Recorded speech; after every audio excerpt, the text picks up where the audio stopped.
teach you what I really believe is the most important 1 hour presentation. My keynote, the speech that I get paid to give around the world is a 60-minute keynote. And I'm going to, first of all, I'll tell you this, that there are some ways to set this up, set up the 1 hour as far as getting the group involved by asking them questions, doing a few memory demonstrations, and that is about the first 15 to 17 minutes. What I'm going to teach you right now is minute 20 to minute 60. So I'm going to eliminate the first 20 minutes, and we're not going to talk about it right now. We'll talk about it next week. But right now, we're just going to talk about minutes 20 to 60. Why? Well, here's why. This is really the core of the lesson. In other words, if you had 1 hour, this is what you're going to teach them. The minutes 1 to 20, that's the showmanship side of it. That's you're whining and dining them, as my manager told me 26 years ago. He's like, man, Ron, he was a Cajun. He was like, Ron, this first 15 minutes, you're just whining and dining them and wowing them. And then you dive into what you're going to teach them. So I'll show you how to whine them and dine them and wow them and on our next video. But it's more showmanship. This is the core of the message. This is the core of what you're teaching them. And we've already alluded to it before. It's the 5 steps to the memory process. But let me walk you through exactly what it is. So let's see here. There we go. This is the most important 1 hour that you, in other words, if somebody said you got 1 hour, hit me with your best stuff. The room system, the 5 steps is the best thing that you could do. So this is what you do. You say, all right, guys, I'm going to teach you the 5 steps to memorize anything. If you want to write these down, you can. And everybody will always, most people will get out their pen when you say that. And I'll say it 4 or 5 times. I'll say, okay, the 5 things are focus, file, picture, action, review. I'll say them again. Focus, file, picture, action, review. I'll say them again. Focus, file, picture, action, review. Then I'll say, you say them with me. And I'll just do that to get them involved. I always like to get them involved and get them talking and get them saying stuff. So then they got them. They got all 5 of them. And then I'll say, okay, guys, I'm going to walk you through this, and we'll walk you through each one. Number 1, focus. And I tell them good nutrition and exercise will help their memory. And then I list out some foods. I mean, I want to give as much value as I can. And even though this is just a little bitty nugget here, you're still giving them value. You're giving them examples. And I'll list out spinach, blueberries, omega-3. I'll tell them drinking plenty of water because a dehydrated brain can't focus. And, I'll tell them my own personal story. When I was training for the USA Memory Championship, I lost 20 pounds.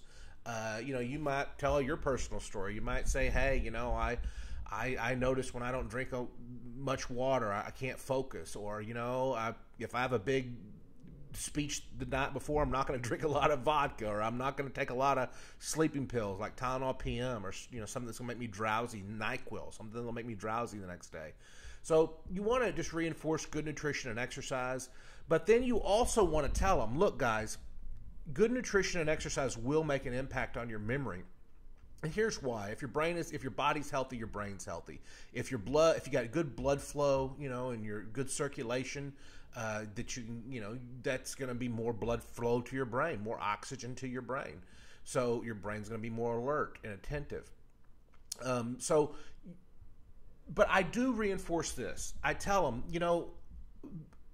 if an Olympic athlete walked in this room, could they memorize 50 words forwards and backwards because they're healthy? No. So I tell people that I would say 1% to 2% of what I do, I attribute it to good nutrition and exercise. 98% of what I do, I attribute to techniques, systems. So I tell them, let me give you a technique to improve your focus. So I tell them the first step to your memory is focus. And I say you can improve your focus with good nutrition and exercise, and I'll list them off. But then I say, let me give you a technique to improve your focus. And by the way, I've heard other memory guys steal this. This is my technique, my system, but that's how it goes. People build off of stuff. So I've taken it as a compliment. But here's what I do. I'll pick somebody out in the audience, and I'll say, Bob, let's say I met you at a business meeting. As I'm walking towards you, this is why you don't remember names. And I'll set it up like this. I'll say, guys, if this is the only thing you get from my talk, this is so important. You'll remember 3 times as many names as you remember right now. And when I say that, everybody peeks up. And they're like, oh, my God, he's going to give us something really good. And I am. And I'll do an example. I'll pick a guy out in the audience. I'll say, Steve, let's say I'm at a party. This is why most people don't remember names, because this is what's going on. I'm walking towards you, Steve, and I start walking towards him. And then as I'm walking towards you, I'm thinking to myself, what do I think of him? What does he think of me? What am I going to sell him? What is he going to buy from me? Do I still have that stain in my shirt from lunch right here? Oh, hi, my name's Ron. And then you say your name, Steve, and that's why I don't remember your name. I never heard it in the first place. I wasn't focused. And I'll pause. Guys, that's why we're not remembering names. We're not focused. And everybody will agree. That's right. And then I'll say, start doing this one thing. And I tell them, if you start doing this one thing, you'll remember 3 times as many names as you are right now. And I'll back up 5 or 6 steps. And I'll say, instead of asking yourself, what do I think of him? What does he think of me? What am I going to sell him? Ask yourself this question. And I'll walk towards that person. And as I walk towards that person in my speech, I will say, ask yourself, what is their name? What is their name? What is their name? What is their name? What is their name? And then I'll get almost right up to that person, and I'll stop and I'll say, do not say that out loud. And everybody will die laughing. And it's a great way to transition to the next point, which is file. You tell them focus, and then you say file. And you explain to them, a file is a place to store information. And one of the things that it's a real funny part of my speech, I will, and I just happened upon it one day. It was just a spontaneous moment in one of my speeches 20 years ago, and it stuck. But I'll grab a stack of papers, and I'll say, all right, guys, let's say you got a name Steve. That name goes in your ear, and then it goes on the floor of your memory. Then you meet Lisa. That name goes in your ear. It goes on the floor of your memory. And as I'm saying floor of your memory, I'm tossing the paper on the floor. I'll say you read a new business book. That knowledge goes in your ear, the floor of your memory. You go to a seminar and you hear a good speaker. In your ear, the floor of your memory. You meet somebody named Brian. In your ear, the floor of your memory. And then I'll throw 10 or 15 pieces of paper on the floor. And then I'll say, and then you're at the grocery store, and I'll pick somebody out in the audience who looks good-natured, who looks like they can take a joke, and I'll say, and then Brian, you see that person that you met 6 weeks ago, and they say, Brian, how you doing? And then Brian, those gerbils that run around in your brain, and everybody will laugh, especially if you've picked a good-natured guy or girl, and I say, and Brian, those gerbils run around in your brain and they start going crazy. They start looking for the name. And I will actually get down on my hands and knees. And you don't have to do this if it's not your personality. Be yourself. Don't try. Here's the worst thing you could do is try to copy my personality if it's not your personality. The biggest mistake I made in speaking, or one of the biggest mistakes, I made a lot of mistakes, but I tried to copy Zig Ziglar for years. I would copy his jokes. I would copy his style. I'd copy his mannerisms, just copy everything. And it did not work for me. It worked for Zig because that's Zig, but it didn't work for me. So if getting down on your hands and knees and making a fool out of yourself on the stage isn't your personality, don't do it. But do feel free to use the example of you're throwing the names on the floor, and then you're at the grocery store and your brain is, and I pick up the papers and I start throwing them around. Where's that name? Where's that name? Where's that name? And everybody laughs. But I make the analogy, and the point that I make is that the untrained memory, I'll say everybody's memory, most likely in this room, you're just throwing stuff on the floor of your memory, and then you're trying to remember it later, and that's the problem. That's why you can't remember it, because it's not organized. It's not in a file. At this point in my speech, I'll ask the people, how many of you in here have kids in school? They'll raise their hand, and I'll say, hey, I'll raise my hand, and they'll agree with me. if they have kids. And I'll say, how many of you seen your kids study for a test? Then they go in and fail a test. And you say, little Susie, little Johnny, why'd you fail the test? I don't know, Mom. I studied, but when I got in the test, I couldn't think of the answers. The reason they couldn't think of the answers is the data was on the floor of their mind, not in files. Simonides is known as the father of memory training. He was the guy who determined that you could use places in rooms to store information. Simonides supposedly was in a banquet in Greece in 477 BC. The roof caved in, killed everybody but him, and he had to identify the bodies. And he did it based on remembering where everybody was sitting. As the story goes, and I don't know if it's true or not, but it's on the internet, as the story goes, this was the origins of memory training. He realized you could use locations and rooms to store data. So then I'll say, okay, guys, let me show you what I mean. And I'll say, let's pick 10 spots in this room. And I'll just start to my left. I'll go around and I'll pick 10 big items around the room. I try to take up the entire room, go around the room clockwise, and I'll pick 10 items. And I'll explain to them that these are files. The next thing I'll say, focus file. I'll say, guys, what's the next one? They'll say picture. I'll say basically anything you want to remember, it has to be a picture. You have to be able to see it. This is a great time to say, for example, names. Steve's a stove. Lisa's the Mona Lisa. Karen is a carrot. Brian is a brain. And then I'll say, John, I hate to break the news to you, but whoosh, it's a toilet. Everybody will laugh.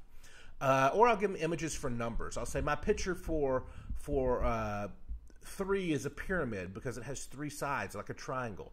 My picture for 16 is a car because you get your driver's license when you're 16. So I'll tell them, I'll give them some examples there. I'll tell them that your mind remembers what it sees. So you need to be able to visualize it.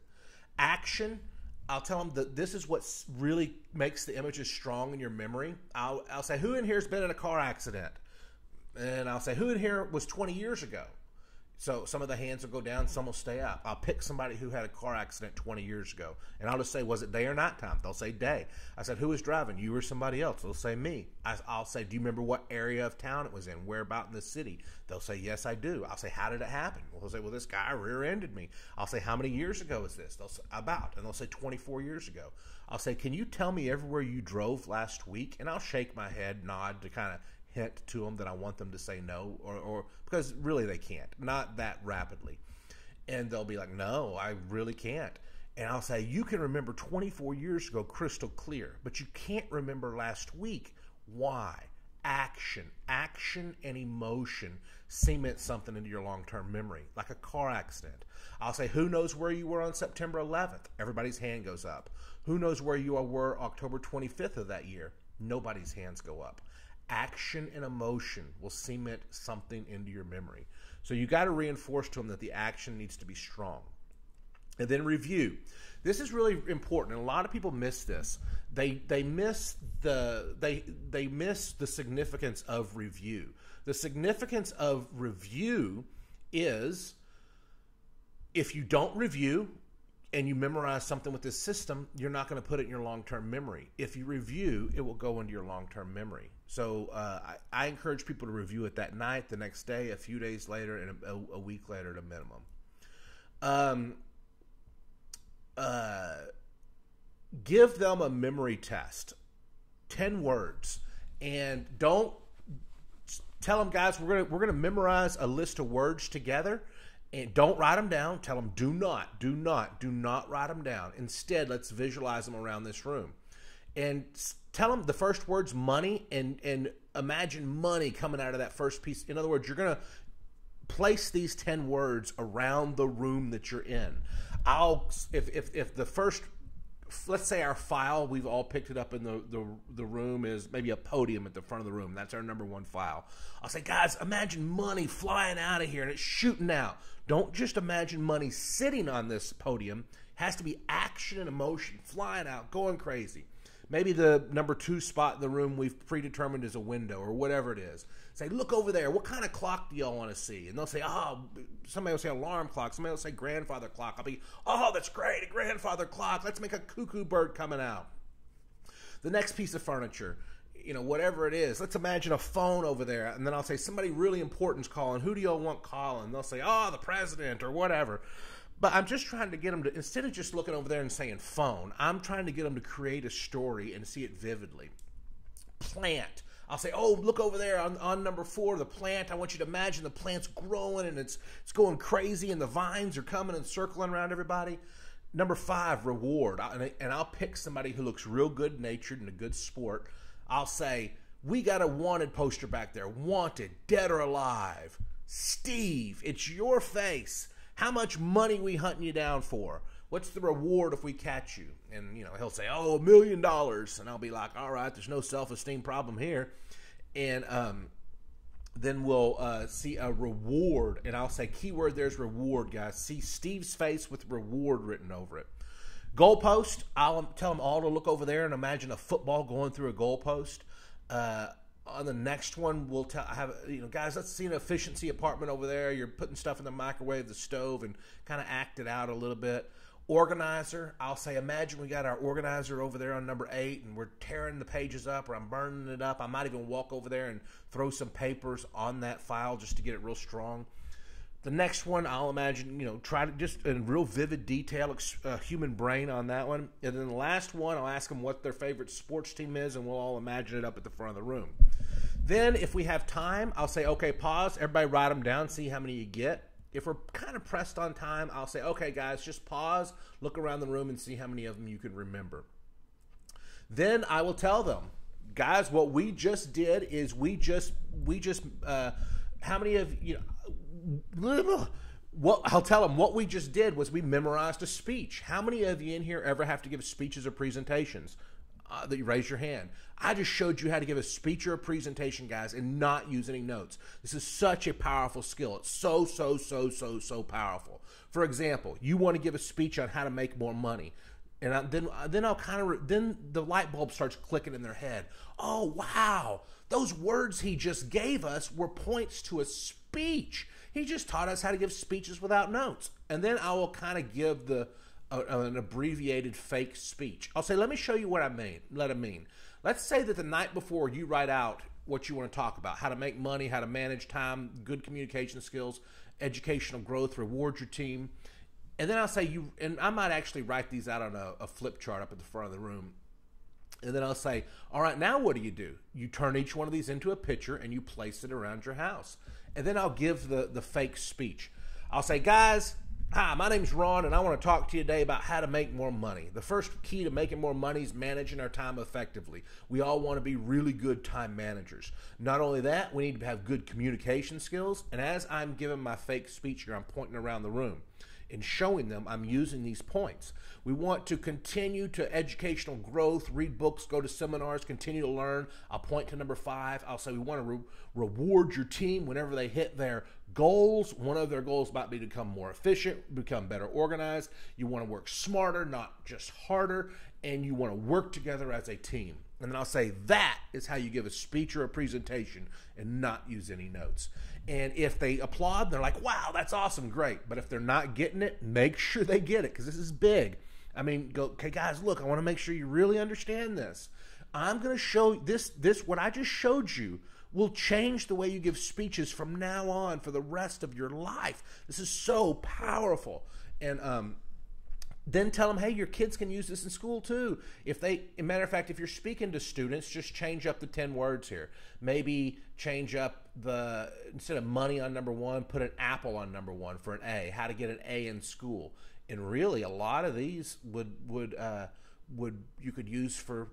You could, if you were talking to students, they still need to manage their time. They still need to be good communicators, ask the teacher question, then continue to grow. They need reward. I might just say reward yourself whenever you hit your goals. Be efficient in your studying, be better organized, work smarter, not harder, work together as a team, do study groups. So that is a great way to teach people how to give speeches. And, Sum this 1 hour up by, guys, look, I just showed you how to give a speech or a presentation without notes. But some of you in this room may not give speeches very frequently. Well, how many of you go to speeches? And raise your hand, and nobody's going to raise their hand, or not everybody will. And you'll be like, that's a trick question. You're in a speech right now. You all go to speeches. You might not be the one giving the speech, but you could memorize the speaker's speech. How? Write out when the speaker's speaking, take notes, take 10 or 15 points that the speaker said, and then put them on your files. And you've just memorized what you learned in that class. You've memorized the speaker's speech. So the uses for what you taught them in this 40 minutes are how to give speeches without notes, but also how to remember what they learned from a class or learned from another speaker. This is the core of everything. After this, if you had more time, so if I had more time at this point, I'd probably be talking for an hour. I might take a break, and then when I come back from the break, I would have them map out their own house. In other words, on a sheet of paper, draw out their own house and create their own files. And I'll show you how to do that in a future lesson. But for now, let's just stop here. And because this is, if you have only 1 hour, use the room that you're in. But you want to reinforce to the people. You want to reinforce to the students.